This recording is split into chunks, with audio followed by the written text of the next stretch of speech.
गर्व का ज्ञान प्रथम है, पहले नंबर का ज्ञान गर्व का। एक बार पंढरपुर में कथा करने गए तो पंढरपुर में कथा थी माहेश्वरी भवन में, तो संगमनेर के सोमानी जी ने कथा करवाई पंढरपुर में हरि विठल के मंदिर के पास। वहां एक महिला आई कि गुरुजी आप घर पधारना। मैंने कहा बहन जरूर आएंगे, समय मिला पहुंचेंगे। नहीं आप कल ही आना। हमने कहा कल आ गए। उसने सेब कतर के रखा, सेब की प्लेट ला के रखी। एक उसका 9-1 साल का लड़का होगा, 9-10 साल का, वो प्लेट लेके भाग गया। थोड़ी देर बाद उसने चांदी के गिलास में दूध ला के रखा। चांदी का गिलास गर्म ज्यादा हो जाता है, दूध डालने से गर्म पदार्थ हो जाता। तो वो आया और वो गिलास लेके उसकी माँ को बड़ा दुख, बहुत दुखी हुई कि गुरुजी आपका अपमान हो गया। मैंने कहा बहन अपमान तो जाने दे, पर ये बताइए ये कैसे हुआ? कहीं गुरुजी जैसे आप प्रवचन करने कथा करने शिव पुराण की आए हो, ऐसे एक महाराज जी हमारे गांव में प्रवचन देने भागवत करने आए थे। जब ये गर्भ में था मैंने उनसे पूछा था कि गर्भवती माता को कौन सा पाठ करना चाहिए। महाराज जी बोले सुंदर कांड पढ़ना चाहिए। जब ये गर्भ में था इतना सुंदर कांड करा गुरुजी, एक दिन में 9-9, 10-10 बार पढ़ा। ऐसी औलाद हुई गुरुजी। मैंने अब मैं क्या करूं गुरुजी? भगोनी हाथ से नहीं उठा ले, गरम की गरम भगोनी हाथ से उठा ले। ऐसी औलाद, गरम की गरम दूध पी जाए, पाइनएप्पल छिलके समेत खा जाए। गुरुजी ऐसी औलाद हुई, अब इसकी शांति का कोई उपाय बता। मैंने कहा हनुमान चालीसा रोज पढ़। हनुमान जी आ गए तेरे पाठ का असर है। गर्भ में जब बालक रहे, शिव पुराण कह रही है।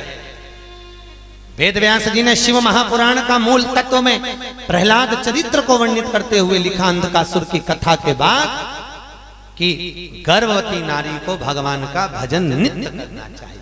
और क्या भजन करना, क्या मंत्र जपना, क्या स्मरण करना, ये भी हमारे यहाँ वर्णित किया गया। कौन सा पाठ कब करना चाहिए, किस पाठ को शुरू करें, किस पाठ पर विराम करें, ये तक शिव महापुराण में लिखा हुआ है, याद रखिए। आज के जमाने में लोग कहते हैं हम तो भगवान के खूब पूजन करते हैं, खूब पाठ करते हैं, सुबह 9 बजे से बैठते पाठ करते हैं 1 घंटा का, उसके बाद भी घर में शांति नहीं है। होता है काम्बी फिल्म खा लो, सिर दुखा तो काम्बी फिल्म खा ली, डिस्प्रिन खा ली, एनासिन खा ली, सारी गोलियां खा ली, तो खा लोगे उस समय तो बंद हो जाएगा, बाद में रिएक्शन कर जाएगा। पाठ कौन सा करना है, कहां करना है, क्यों लिखा शिव महापुराण में राम रक्षा स्तोत्र का पाठ करो तो उससे पहले हनुमान चालीसा पढ़ो।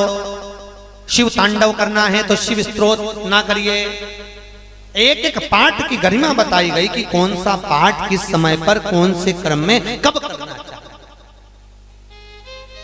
गोपाल से नाम कब करना है, पाठ का स्मरण कब करना है।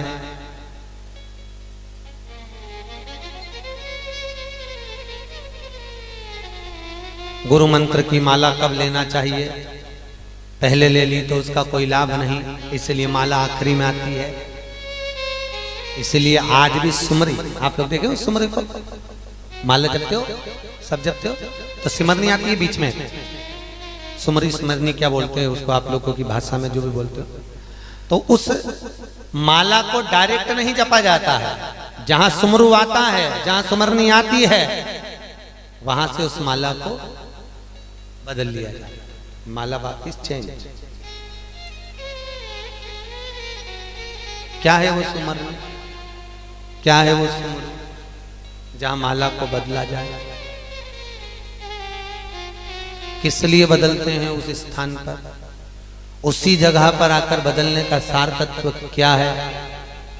शिव महापुराण कहती है जिस गुरु ने गुरु मंत्र दिया है, जिस गुरु ने ज्ञान दिया है, जब हम किसी भी भजन को राम कृष्ण शिव स्मरण कोई सा भी जाप करते हैं, सुमरु पर जहां मोड़ते हैं, उस माला का पूरा भाग में से एक अंश अपने गुरु को प्राप्त हो जाता है। सुमरु पर मोड़ते हैं, वो गुरु का मन का है। किसका मन का है? अपने गुरु। मोड़ते ही वह मिल गया किसको?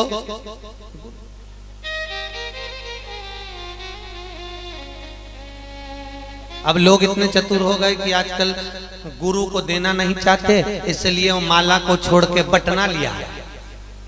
दिन भर बटना दबाते फिर, राम राम राम राम। वो छोटी सी बटना आती है ना, बटना देखी, इधर नहीं आती होगी शायद, आती है, वो उंगली पे बांध ले, दिन भर दबाते फिर बटना, राम राम राम राम राम राम राम राम। अब पूरा काउंट कर रहा है, 100 हो गई, 200 हो गई, 250 हो गई, 300 हो गई, 400 हो गई, पर गुरु की कहां गई? गायब। अब बटना से गुरु को नहीं मिल रही है, तो गुरु को नहीं मिली तो फिर तरोगे, दबाते रहो कितना ही, भजते रहो कितना ही, पर बटना की अपेक्षा हमारे संत भी उस समय पर बटना ला सकते थे, पर वो क्या लेकर आए? गोमुखी और माला। माला लाने का कारण केवल इतना है कि सुमरू पर घूमेगा तो गुरु को एक अंश मिलेगा, और गुरु को एक अंश मिलेगा तो गुरु इसके भजन को पक्का पुष्ट और प्रबल करेगा।